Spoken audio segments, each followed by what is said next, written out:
My name's Matt Leonard. I'm here with Luke Murdoch today. So Luke, thanks for popping in. No worries. Thanks for having me in for a bit of a chat. Mate, we've been doing a bit of work together here for a while. So if you're happy to share a bit about that, that will be good. Yeah. And you asked what do I have these chats. I think sometimes it just helps people realise that they're not alone, and that sometimes the challenges or the opportunities that presents one person is something that somebody else has navigated through or working on. And look, there's a challenge that we've both been taking on for the last 12 months or so. And I think you've been a bit more successful than me. And what's that? Well, that's growing a good beard. I think your beard has come along a little bit more robustly than mine. Yeah, it requires a bit of maintenance nowadays. Actually, adds another 5 to 10 minutes in the morning. But does it? Yeah, I've persevered. It's a bit of a trend around here, isn't it? Yeah. Lots of people are wearing beards. Yeah, it's pretty commonplace to see them out there. And it's not until you sort of you notice a bit more as you sort of look around and you think, what are they doing different that I'm not doing? I did catch up with some people the other day, and I think there was about 5 or 6 of us, and it wasn't a formal catch up. It was just bumping into each other on the side of a sporting field. Yeah. And one person didn't have a beard. There you go. Yeah. It's a far more acceptable. And it was all fellas. It was all fellas, yeah. right? One person didn't have a beard. So. Yeah, right. Yeah, so there's a bit of a trend going on at the moment. Yeah, bit of social proof there. Yeah. Are you a trendsetter, or are you a trend follower, or are you not really too interested in what's going on? I don't know. I think I'm probably a little bit of. I probably do follow a few bits and pieces of trends, but there's certainly some that I don't like to follow as well. So probably, foot in each camp. Fence sitting. Fence sitting. I'm a good fence sitter. That's probably a good way of doing it. Fence sitting's not allowed in these interviews. Yeah. Right, I've got to be on one side or the other. All right, I'll come back to it. Can I come back right. Don't know if my ego's ready to answer that question just yet. Well played. So you're in real estate. And you've been in real estate for quite some time. Yeah, it's been about 15 years. Is it? Yeah, 15 years.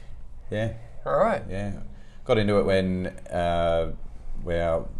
just around the time our eldest was born, so he's approaching 15, so okay. All right. So quite a while. New career into real estate, and you first arrived, so a big time for you. Yeah. How long ago did we meet? Can you try to? I remember meeting you at a BNI, and I reckon that probably would have been about 10 years ago. Which is like a breakfast function. Yeah. It's like a networking thing. And you actually spoke at the BNI, and I think you were talking about your financial planning stuff and what have you. Right. And that's a while ago. It is going. Yeah, it is going back a while. I've been doing this for about 16 years. Yeah. And financial planning was before that. And maths teaching was before that. Something that not everybody knows. Well, yeah, it could have been longer than what I expected. Yeah. But I remember when I saw you have a chat at the BNI, you did make a comment that I think I'm not sure how old your son was at the time, but I do remember you saying that he was your biggest teacher at that point in time. And I remember going, that's a very interesting, that comment alone, not that your financial advice and planning wasn't great. That was the bit that stuck out to me. Yeah. I thought, that's interesting, because it's kind of... Well, who cares about money if you can't get on with your kids? Look, that's the way. I think we all have our priorities, but a good connection with my kids is quite important to me. Yeah, absolutely. So why you've been working with me here for a little bit now? Yeah. A few years, give or take. Probably about 5. Would it? Wow. Yeah. Maybe. Well, could well. 4 to 5. Could well. Yeah. What was your motivator, or what was going on which made you decide that you wanted to look for some sort of support? Yeah. Can you share a bit about that? Yeah, sure. I think it was probably in that space where, like, working in real estate's pretty, I guess, consuming in terms of the hours you put in, and it's something that I guess is on your mind quite often. You know, we're just one of those industries, and it's, you know, not alone in that. There's a lot of industries where you've kind of got, it's kind of like running your own business, you know, even though it's not my business, I've always treated it like my own business. So you are in that space. There's a lot of, hard to switch off. Hard to switch off, and so it was a space where very busy from a working perspective, and then on top of that being, you know, a parent of 3 kids, and being a husband, and you know, all these different moving parts in your life. You know, it's hard to juggle all of that, and I think one of the things that sort of brought me along to you was, number one, just having a bit of that support to, you know, I've got all this stuff in my head, I need to sort of try and arrange it in some sort of fashion that works for me. And one of your tools was, you know, meditation and yoga and things like that, which you know, is certainly something that I was open to, and doing a bit of work in that space with, and so that's probably where I was at when I kicked it off. It was just like, I've got all these things I'm juggling, all these moving parts in my life, and you know, you kind of, you're waking up tired, you're going to bed late at night, and you know, there's just no gaps in between, you know. So that was probably what was a catalyst for it, really. Well, thanks for sharing that. I'm sure there's a lot of people who can relate to that. It seems it's a pretty busy culture these days. And it's not something that, you know, I think I'm certainly alone in that, although at times you do feel like you're the only, you know, because the weight of it feels pretty heavy, but I think, you're dead right. A lot of people, it is a busy lifestyle for everyone, both parents, more often than not work, and you know, it's just a lot to manage. So would you say you were pretty stressed at that point in time? Yeah. And how did that stress sort of manifest for you? Did you find that you know, you were easily frustrated, or you said you were tired? In what other ways did the stress sort of turn up for you? I think just you know, when there's a bit of a lack of awareness about how you're sort of going in general, I guess you use up your energy, you know, quite quickly by being stressed or frustrated, or, you know, and that leads to being tired, and you know, I think just being, you know, I got a bit tired of, you know, my family sort of getting the leftovers, so to speak, you know. So if you're tired and worn out and whatever, you know, you don't have much to go around at the end of the day, and so you might, you know, just not have the motivation and energy to spend the time with your loved ones that you'd like to. And I think that was a bit of a sign for me, is that, you know, I'm busy, you know, felt busy all the time, and then you just run out of, you know, energy and motivation at the end of the day. So that was probably what sort of popped up for me, I guess. And so by the time you got home, you didn't have much left. And that you know, like, and you're busy and you're stressed, so you might not be eating well or exercising, or all these sorts of things start to come into play, you know. It can be a bit of a snowball effect. That's right. Okay, and how have you found, or what have you found has helped you? Like, we've caught up once a month or so, or thereabouts. You know, do you find just stopping on that regular basis to look to rebalance the way you're approaching, you know, the different commitments you have in life? Because sometimes you can't just kick a commitment out, right? All right. So sometimes it's about trying to rebalance our approach. Is that one of the things that you found helpful, or is there other things? Look, there's probably a few things there. I guess a big one is, if you don't take the time to stop and reflect on what's happened, I guess you could be well and truly heading down a path that's the wrong direction for you. And just by stopping each month, sometimes I'll show up here and not necessarily know what I want to talk about, or you know, me too. It works out well. It works out well. But inevitably, something does come up when you just stop and go, "What's life been like the past few weeks? What you know, seems to keep coming." And you know, sometimes you'll feel like you have a handle on things that you don't necessarily do have a handle on, or you won't necessarily recognise what it is that's influencing you, or just taking that time to go through it inevitably brings some things forward that you can look at differently and sort of create a bit more awareness about it, I guess. And the more aware of what your body needs, the more prepared you are to give it what it needs to. Right. Yeah. So you feel, what I'm hearing there is a little bit more proactivity, that you start to become more aware of what your system needs, and then you can start to consider what to do to support it, with the view that when you get home at the end of the day, hopefully you're not as tired, and and you've got a little bit more I guess juice in the tank, so to speak, to hang out with the kids or participate in conversation around the dinner table. That's right. I think it's one of those things where I never didn't particularly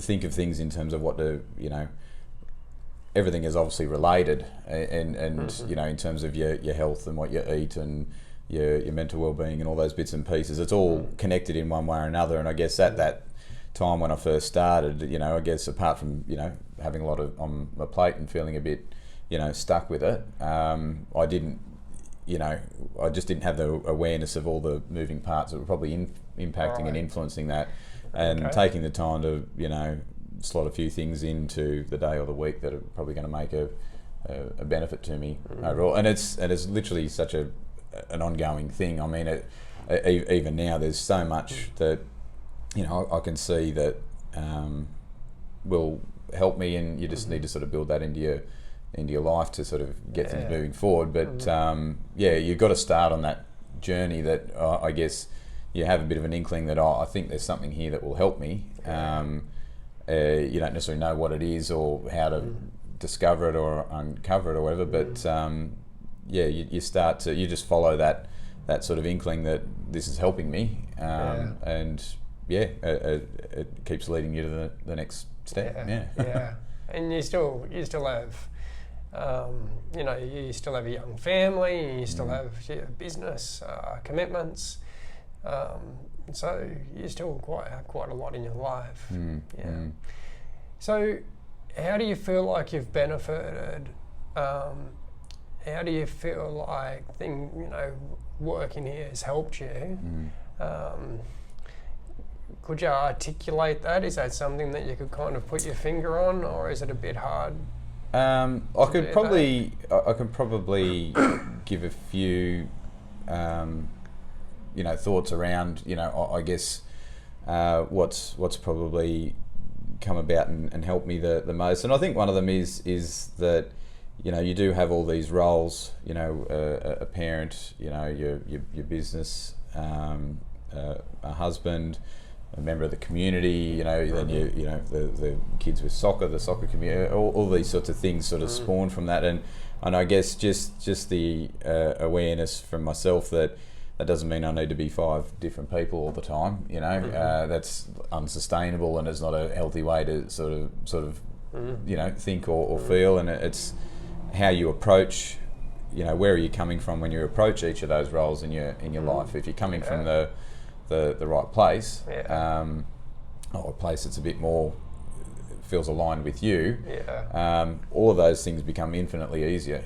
All those interactions, whether it's anxieties of whatever social anxieties might be, whether it's a business thing where you're feeling insecure, or as a parent, you don't have handbooks as a parent, you're thinking, I hope what have I done there, or all that sort of stuff. But if you're approaching it from a place that's a bit more true to yourself, all of that becomes a lot easier, and it feels like less of a weight to carry, and I think, so I guess from where I started to where I am, I have the awareness that these things, or approaching these roles in my life, come from the same place. But it's certainly something that I am still working on and trying to sort of navigate, because it's just one of those One of those things. So it's a hard thing to try and articulate and describe, but that's kind of, the way I was sort of seeing myself as, I've got all these pressures and responsibilities and that, but hang on, if I'm just coming at it in the right way, then it's far more easier and comfortable. I can relate to that. Yeah. I remember many years ago, in fact, when I left the finance industry, I remember saying to myself, I don't want to be a chameleon anymore. I don't want to be the guy that has to put on this suit to go and do that thing and has to put on this, approach to go and do that thing. Yeah. I just wanted to be me and turn up. Yeah. Yeah. And I feel that sense of freedom with that. Well, what does that approach look like for you? Could you even describe that, or is it something which is indescribable? Yeah. There's probably, I'm sure there's many books attempting to describe this sort of stuff, but I think the word you said there is probably a really good one, and it's a freedom. You're not feeling, there's lots of different definitions of, say, freedom, and different definitions of, say, what success is, and I think feeling the freedom to be comfortable in your own skin and be comfortable who you are. I think that's probably the best way to. Yeah, and I think as a byproduct of that is feeling a bit of peace and harmony with I guess the way you're interacting with the world, because it's such a like you said, it's a busy lifestyle. We're so connected, and there's no gaps, unless you look for them or put them in there. So I think that probably is.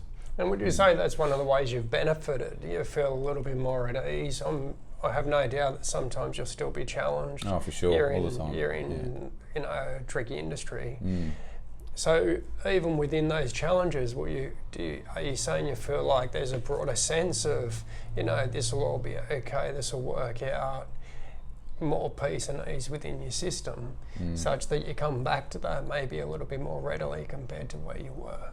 Yeah, definitely. There's certainly those times where you still hit the wall, and that's just the part of, that's just kind of, I think your body pushing back and saying you've neglected some things here, and so you hit that wall.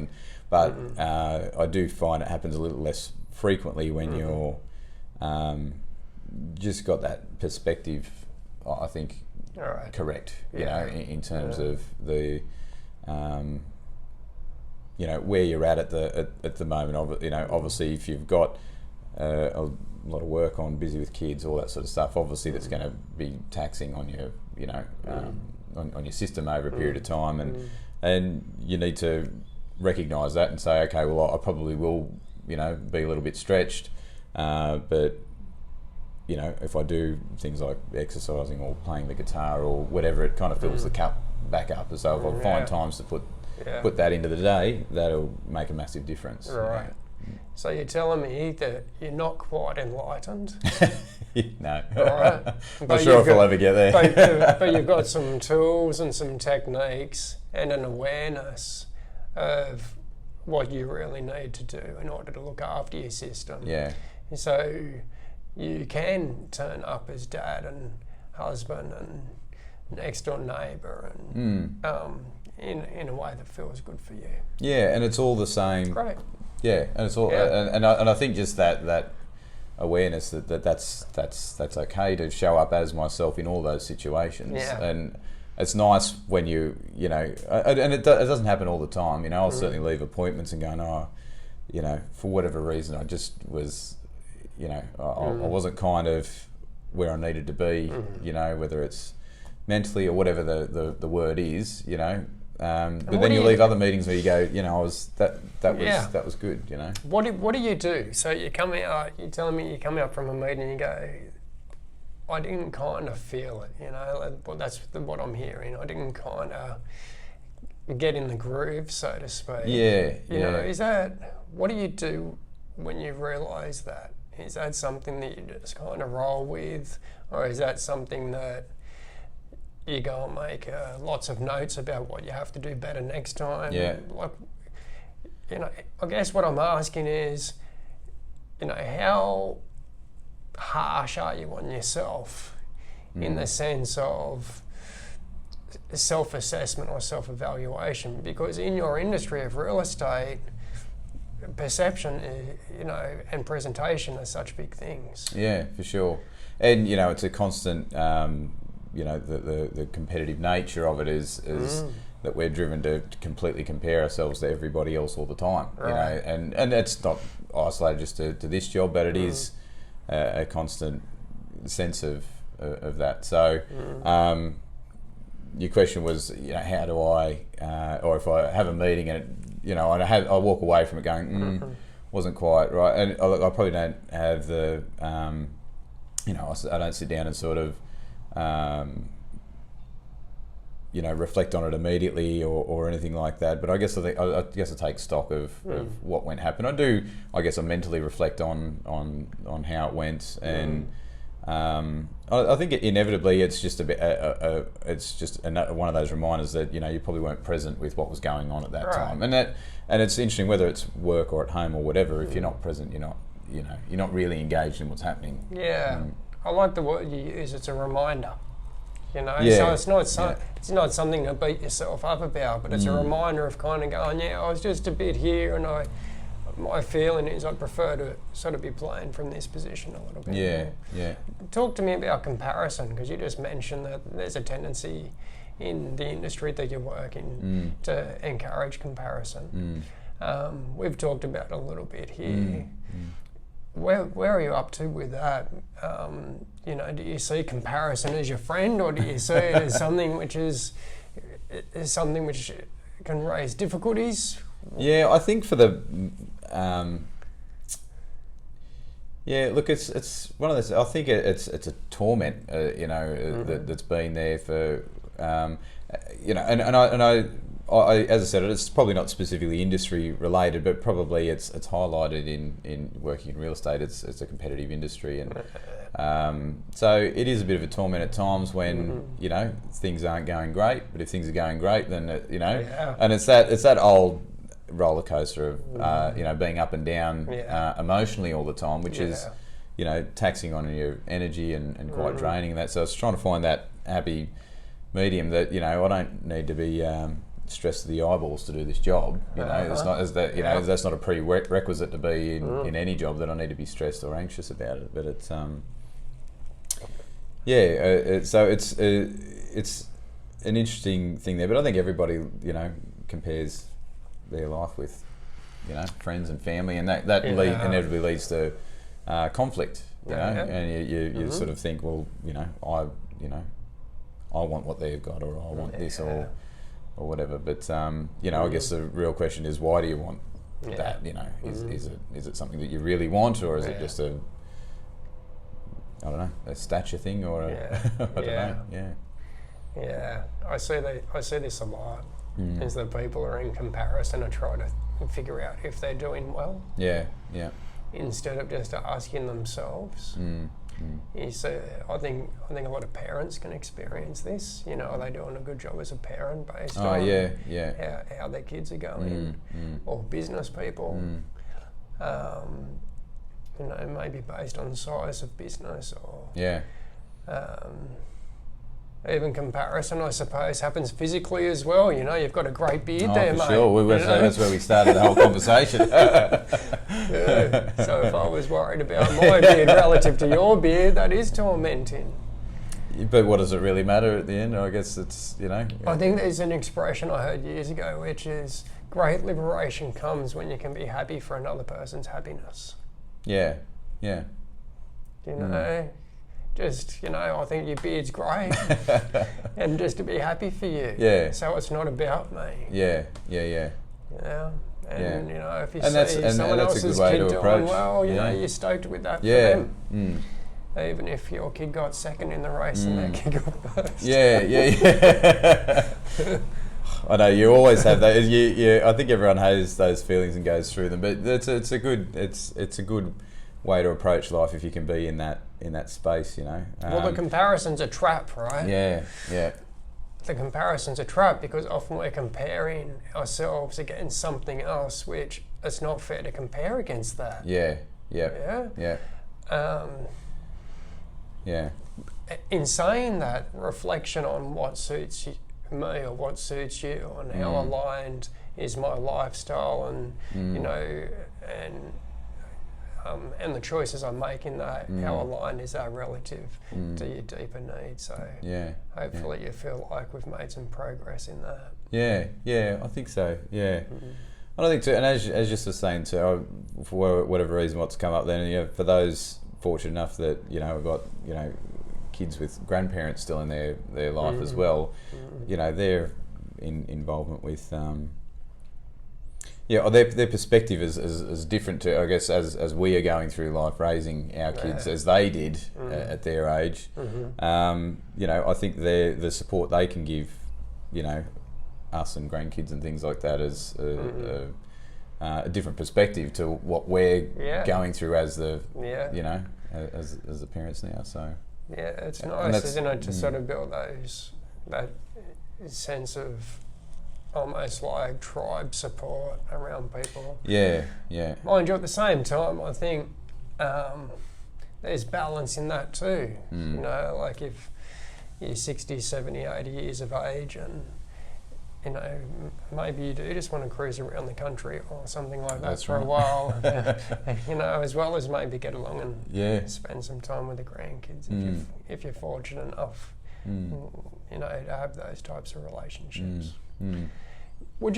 Is there anything else you'd like to share, if someone's watching this and they can kind of relate to some of what you've shared? Is there anything else that, well, you know, we'll wrap up. Is there anything else you'd like to, I don't know, share with somebody which might help, might give them a little bit of support? Well, I think at the bottom line, we're not all, you know, we're not that glaringly different and have, you know, similar things that we need. So I would imagine there's probably not too many people out there that wouldn't benefit from a bit of support in some way or some capacity in terms of just having a bit more trust and compassion for yourself, because I think we're all fairly critical of ourselves, and you know, there's certainly times where I've been my worst critic, you know, and I think I think what the work that we've done, I think most people would benefit from sort of going on that sort of journey where you're just following that sort of thing inside you that says, you know, there's something in this for me. I need to go down this path, or you know, if I'm losing sleep at night, or you know, I'm feeling a bit out of control. That's just it's your body telling you. You need to maybe look at what you're doing here. Yeah, that's good. A great tip. And I think. How about we sign off with trust and compassion for ourselves? Yeah. Cool, mate. Righto. Well, thank you so much. No, appreciate your time. No, welcome.